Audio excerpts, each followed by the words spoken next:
He's back. Breakdown temporarily over, although meltdown still very much going on. Prince Harry taking the coin, being paid probably about $500,000 to make a surprise New York appearance, open up apparently about his journey from duty to purpose. But I've got to take you through this because you know we've been reporting on the fact that this guy is not well. He is vacant. He has lost any sense of who he really is. But the lines that he's now peddling are just pathetically dumb. So here's how people have sold this. Prince Harry made a special appearance at the Nexus Global Summit in New York City. The Duke of Sussex shared his journey of service, being born into a life of service, but moving from having to serve to wanting to serve. He also urged others to use their platforms for something greater than ourselves. I hope your wife was listening to that speech. I mean, seriously, how absolutely tone deaf can you be? Now, some folk are saying, oh, he's had a glow up, he's looking a bit better, he's dyed his hair, but I'm sorry. I want to show you these videos because here is a man who is not hiding his breakdown at all. Watch. Big news, Outspoken is now available as a podcast too. So please do subscribe wherever you get yours, Spotify, Apple Podcasts, and make sure you rate and review. I'll take 5 stars, if you may. You're welcome.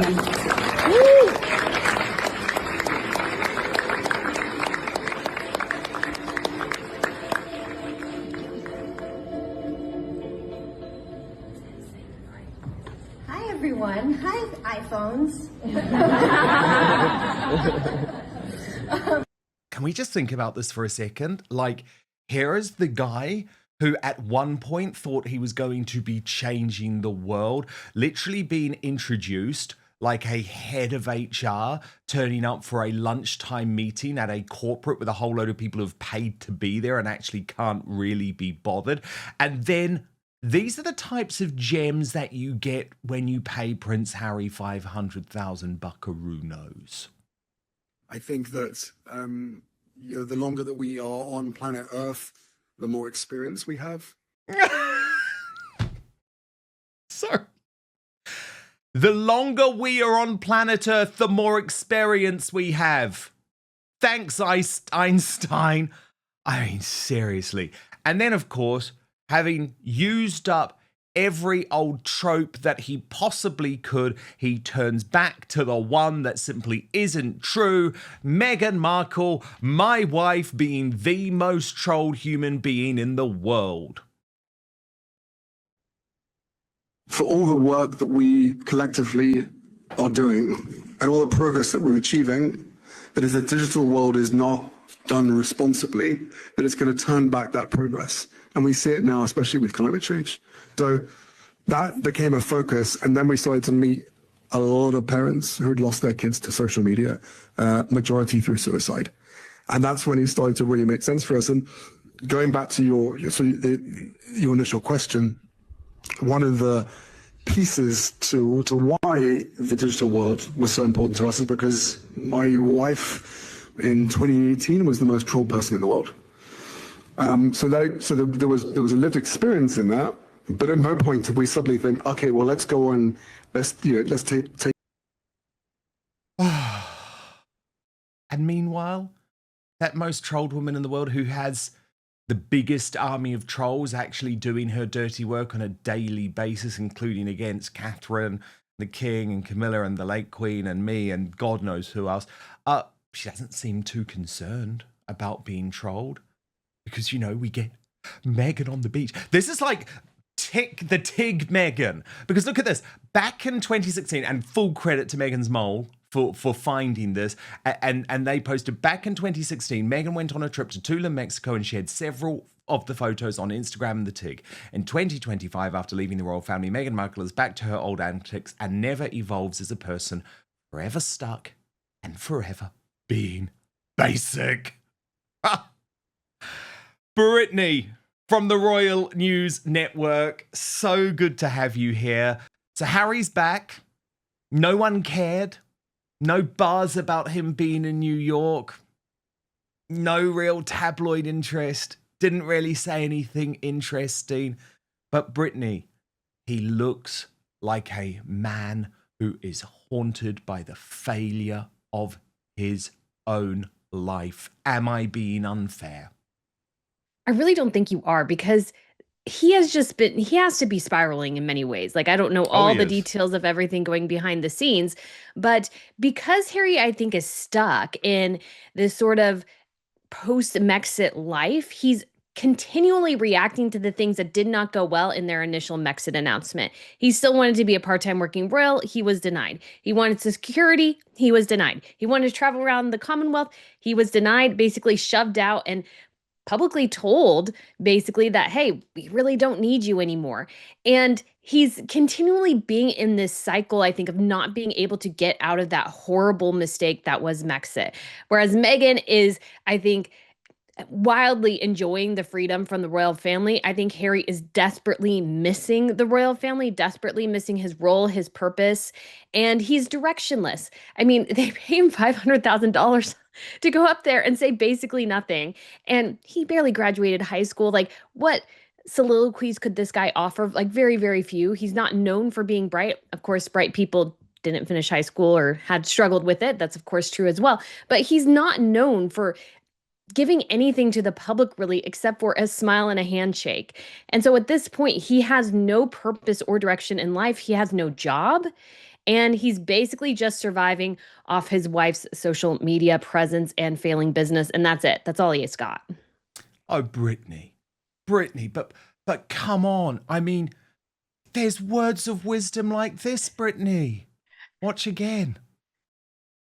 The longer that we are on planet Earth, the more experience we have. I mean, pearls of wisdom there, true pearls of wisdom. You know, the longer you live, the more experience you have. You know, like, what can you say? That's like sort of Captain Obvious. But again, $500,000 for his appearance, and that's the sort of thing that you get. But that's the sort of thing these And he's not people covering who up the bald like spot. ideas deserve. Brittany, the bald spot still is there. Everyone was saying to me this weekend, oh, no, he's gone away. Actually, what he was doing over the past couple of weeks was some form of, I'm not saying cosmetic surgery, Brittany, because we know that there's loads of non-invasive things that can be done in the US, right? Like, you probably know more about this. Not that you're not all natural personally, Brittany, but, you know, lots of Americans in Hollywood often disappear for a little while and they're either doing Very true. the hair transplant or the fillers or whatever. But I mean, I guess he looked marginally better, but I don't necessarily buy that is the reason that he's been out of the public spotlight. But the fact is, he has to go to New York because he has to make the money. And I felt like he just looked like a middle-aged advertising executive giving a speech to people who don't really care. And sure, they've got their phones out, but they've got their phones out because they want to say, oh, God, this is the guy who we've paid all of this money for. Like, what did we get out of this? Like, there's just no genuine excitement. Have you ever seen someone trample over their own personal brand more than Prince Harry? No. And when he walked into that room, like, the applause was kind of tepid. It was like, wasn't really enthusiastic. You weren't getting a bunch of screaming and hollering and whooping or anything like that. And it might have been obviously the crowd that was there, but at the same time, it's like, if they're business professionals or what have you, it's like, this guy doesn't have a business. This guy has no purpose talking to anyone about almost anything. And he's just basically a marionette. He's just there to share his talking points, mostly provided by his wife, and try to attempt to look like he's saving the world when literally he's just going over ground that's already been done before, and he can't offer anything new in the space whatsoever, except to say, my wife was so trolled. You know, poor Meghan, who has her own troll squad that she activates all the time and loves to rile up. So it's like, he's so deluded at this point. I mean, just on the basis of, I don't even think the guy has a connection with reality at this point. Why would you even listen to somebody who's so unconnected from the real world and can't even recognize, when he does an interview with the BBC, basically calling out his father, telling the world how horrible his father is for not getting him security. And then he's shocked that his father doesn't want to meet with him or speak with him. It's like, why would you even talk to this guy? He just has nothing, I think, worthwhile to say, share, or definitely no pearls of wisdom to give out. Absolutely not. No pearls of wisdom whatsoever. And I mean, as Meghan's mole also pointed out about this, Prince Harry went from being a respected member of the royal family to making $125,000 to $250,000 a pot, so Meghan can continue pretending to be a businesswoman loser, which might sound tough, but I mean, there is something just quite awful about this, given the opportunity that he had. But first, these days we're living through economic whiplash, soaring prices, vanishing savings, and headlines that seem designed to confuse more than inform. We're told that this is all normal, that history is being rewritten for our own good, and that embracing these changes is the only path forward. But every outlet tells a different version of reality, and the so-called fact checkers are just enforcing the approved narrative. Luckily, there's a solution. It's Ground News. It's hands down the easiest way to stay informed. It cuts through all the bias and spin so you can actually see what's going on and make up your mind. I have it on my phone and in my bookmarks online because it's become so essential to my daily life, and I'd love you to check it out for yourself at ground.news/outspoken. I'm going to tell you about a huge discount in a moment. But first, I just want to show you this website and app in action. So let's take one story, but you could use any story. But we're going to take the story of Donald Trump agreeing to cut tariffs on UK auto, steel, and aluminium as part of a trade deal with Britain, one that could reshape global trade and has sparked debate on both sides of the political aisle. Now, you can see quite clearly in one place on Ground News that over 500 sources are covering the story. Ground News then instantly shows how the story is being covered by the media, broken down by whether they leave to the left or the right. This is called the bias distribution chart. Then if you scroll down, you can see every headline about the story along with the political bias and ownership of the publication. Most of the coverage is from outlets in the political centre, but here's where it gets interesting.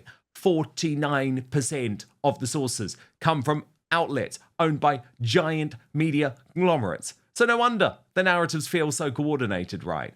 When looking at the headlines, the left covered the story with skepticism.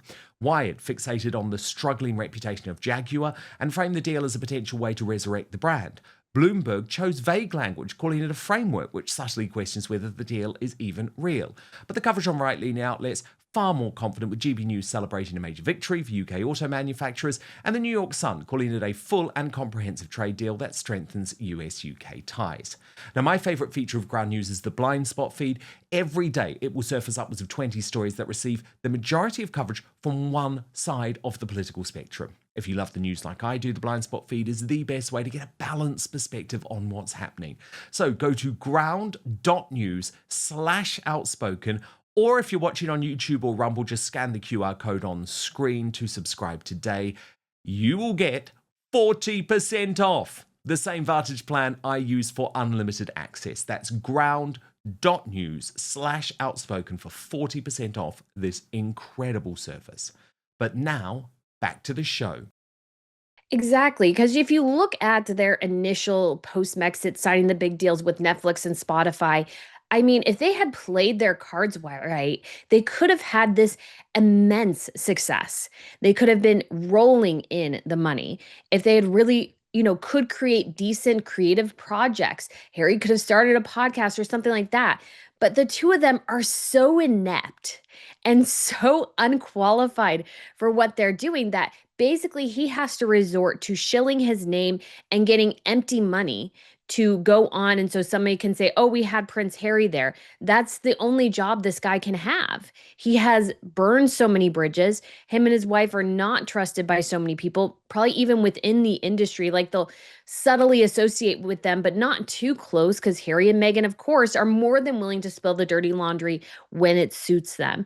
And so because of that, he has nothing else at this point except to go wherever the money is going to lead him. And that was always the danger of Netflix, is that if Harry and Meghan had nothing else, they would just always resort to betraying the royal family and shilling the names the Duke and Duchess of Sussex for money, which was not why they were given those titles. They were given those titles to be working members of the royal family.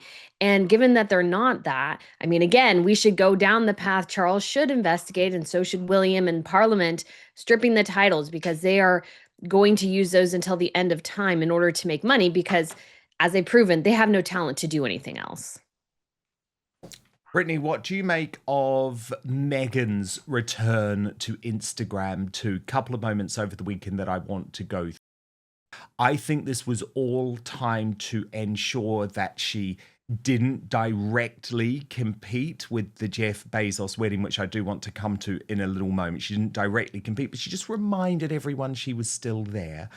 But this beach picture, clearly based on something she'd done on the TIG a decade beforehand, and sort of typically meaningless, like that weekend feeling. As we keep saying, this is very Pinterest. It's very much not authentic in any way.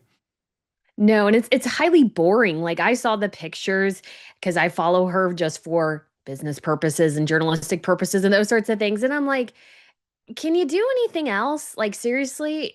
I mean, at least the baby mama video, at least, I mean, it was horrible in so many ways, but at least it showed that she could get traction in one way or another. But this is boring, banal stuff. She has no original ideas. I mean, even the baby mama dance was copied from TikTok. She has no original thought whatsoever. And Megan's Mole is especially right there. All she can do is regurgitate the things she's done before. She did not evolve at all despite marrying into the royal family. She's still a basic Instagram influencer. That was always her level. She has proven that she doesn't have the class, the tact, the intelligence, I think, in some ways, to be a royal, to be quite honest, and definitely not the class, of course. She just cannot get there. She is just completely and utterly thriving in her mind on Instagram, when I really think half the followers are just hate following her. And she's not getting the traction that she used to get. And it's like, why even marry Harry in the first place? If you just wanted to be an Instagram influencer, you should have just done that the whole time, because that is her level, that is her passion, and that's what she wants to be. But of course, as well, because her pictures are all, I think, 10 years old on what's on the platform, it's all reels now. So it's like, she's really behind the times in so many ways. And her just boring little, weekend vibes and all the little weird word puns she does and stuff like that is just... It's chuggy. Bizarre. It's so chuggy. Everything about it is so chuggy. And the other one this weekend was just as bad. She posted saying, weekend plans, pick, snack, repeat. And it's like, oh, cringe me out, cringe me out. But Princess Carparkle pointed out about those Instagram posts. I don't know about you, but I always wear $190,000 in bracelets, priceless heirlooms that cannot be replaced except for Trevor's Cartier bracelet. Like my dead mother-in-law's $150,000 bracelet and $22,000 plus Cartier tank watch when I'm pretending to pick fruit from trees in a yard, or gardening in my garden that I pay gardeners to tend, or when I'm pretending I know how to cook. I just wouldn't consider a 20-carat diamond tennis bracelet everyday jewelry, but I'm weird like that. She doesn't want you all to forget that she's got Diana's jewelry. Can you imagine Princess of Wales gardening in Diana's sapphires? So again, Brittany, I guess the point being here that we don't believe that these pictures are at all genuine. No, you can 100% see these are completely fake and contrived. I think somebody else pointed out too, which is that she's picking seemingly, I think it's supposed to be an apricot tree or something, and somehow she found the only ripe one because all the others are out of season. They're still green, and so it's like she probably got one from the store and is pretending to pick it, which would be so Meghan. She's so completely fake. And in this modern era, really, authenticity is key for your platform. You have to have this air of authenticity. And Meghan just has that chip missing. She just can't seem to do it, because I think if she was her real self, none of us would like her. Like, even more people wouldn't like her, because she's not, in my opinion, based on what we've heard from her former staff members, all that great a person in many ways. And so she has to fake everything. And she is definitely not tending that garden fully. She has, I'm sure, a whole slew of staff people. And I mean, it took her forever to even acknowledge that she has a nanny when we all know she had to have a nanny. There was just no way. But Meghan just wants to fake it all the time. She doesn't want to be real. Don't think she really cooks all that much. She even said multiple times, I use takeout and try to make it look pretty. So I think the real Meghan is not as at all interested in the products she's producing, and I don't think she uses any of them, hence why she never shows us her using any of her own products. And so it's like, why would anybody buy her stuff if she's not using it? It boggles the mind. Yes, and of course, we know all of these pictures, Brittany, they're not taken by Harry. They're taken by her close photographer friend, Jake Rosenberg. Now, Meghan Markle pointed one other thing out this weekend, Brittany, which I thought was very interesting to look at going into her fury or their fury over not being invited to Jeff Bezos and Lauren Sanchez's wedding. Prince Harry and Meghan Markle announced their engagement on November 2017. 8 years later, this is what they look like. Is this Meghan's idea of thriving? And of course, visually, yeah, that they're not looking great. And sometimes a picture does speak 1,000 words. And of course, Meghan's whole plan of moving to Montecito was to be part of that set, part of the Lauren Sanchez set. And to begin with, Brittany, it seemed to be going well. You remember Doria Ragland even posed up with Kris Jenner and Kim Kardashian at a Lauren Sanchez event in Hollywood. But when push came to shove, and when Lauren Sanchez had to make the decision about what celebrities to invite to her Vogue wedding in Venice, Harry and Meghan did not make the cut. And they did not make the cut, Brittany, because she's not stupid enough to pull down her very much developing brand by this couple. And to me, the fact that Harry and Meghan were not in Venice says so much about their acceptance amongst the set that they were so determined to be part of. I mean, I think both sets of people are absolutely horrendous, to be honest. And this wedding was very tacky in a lot of ways. But do you understand why this is such a blow to Meghan Markle, having to see all these people who she hoped to be a part of her life turning up when she was not there? Because, of course, Oprah Winfrey was there and Gayle King was there. Meghan, when she came to Hollywood post-Mexit, I mean, she definitely had stars in her eyes.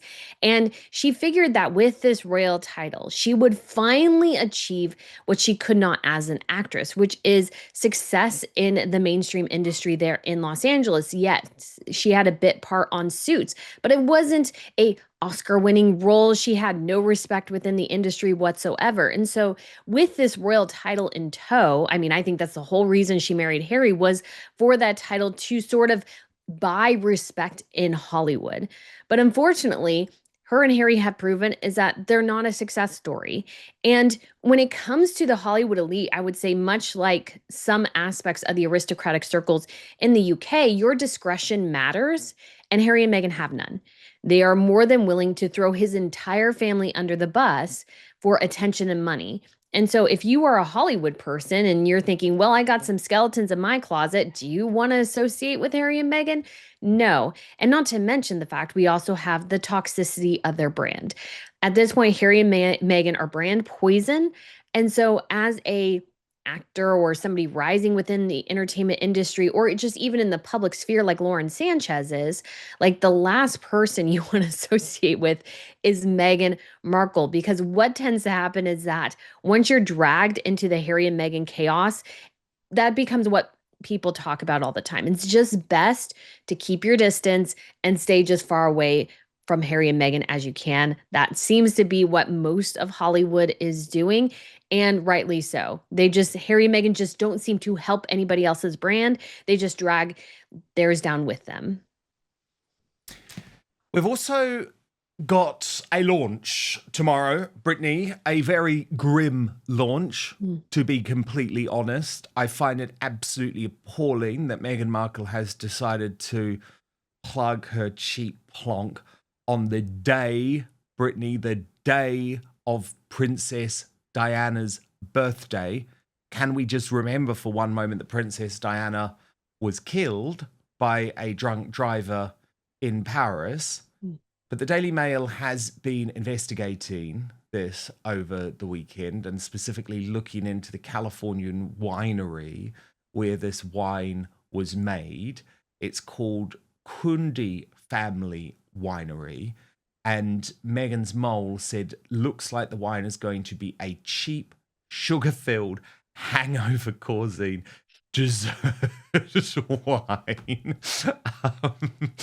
And there is a lot of anger, Brittany. Harry, Meghan's spare, posted, this wine launch is shameful. Promoting alcohol on the same day as Harry's late mother's birthday when she was killed by a drunk driver is heartless. Harry's been manipulated. She's framing it as a tribute to his mother, and he's too dumb to see through it.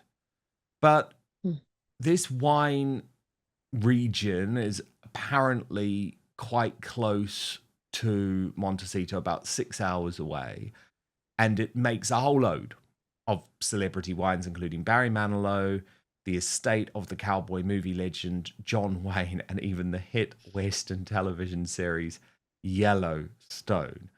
But of course, Meghan Markle is trying to spin this as, well, I picked it because it's so close to my home in Montecito, and this was my way of showing support after the wildfires. And a source close to her even told the Mail on Sunday she wanted to lean in and help a Californian business rebuild. So she's just so altruistic, isn't she, Brittany? Like, it's not about trying to make money at all. It's not about the fact that Brad Pitt's made 200 million from his wine brand, or that George Clooney has made $1 billion from his tequila brand. She's just doing this, Brittany, because she wants to help a Californian business. Yeah, right. The Mail on Sunday also picked up what the wine is meant to be like, saying that it contains a blend of Cab Sauv, Cab Franc, and Petit Verdot grapes, with a source saying every time she has had friends over, she would test the different blends out on them and then give notes back to the expert winemaker that it needed more of this or less of that.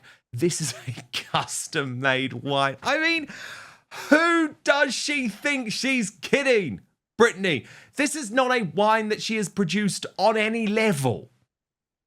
No. And we see this just reflected in Meghan's entire brand at this point.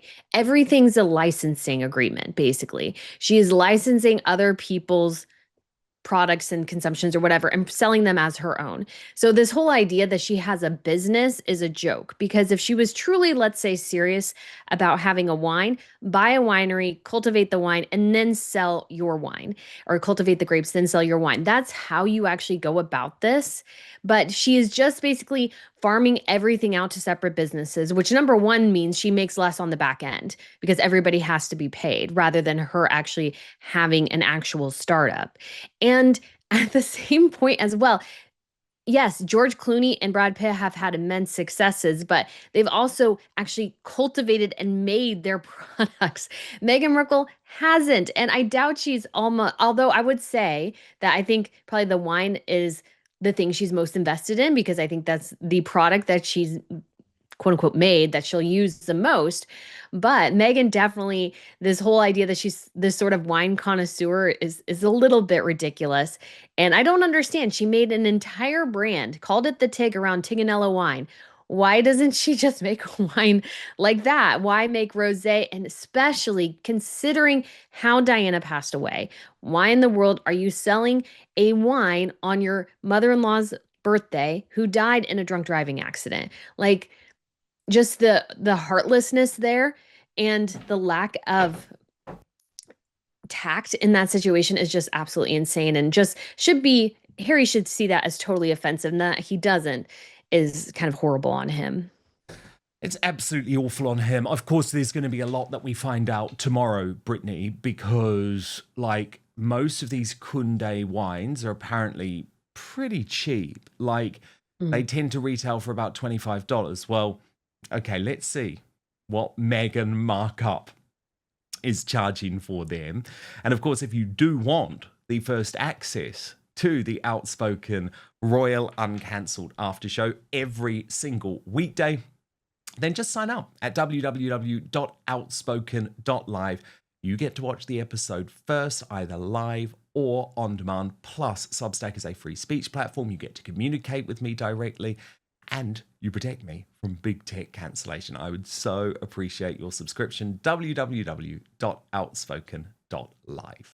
Thank you so much for watching Dan Wootton Outspoken. Please click on my face just to the bottom left to subscribe to this brand new independent news source and turn on the notification bell so you'll be alerted to our brand new live shows, uncancelled interviews, and special royal episodes. Outspoken is also now available as a podcast, so you can listen to the show every weekday on the go, wherever you are.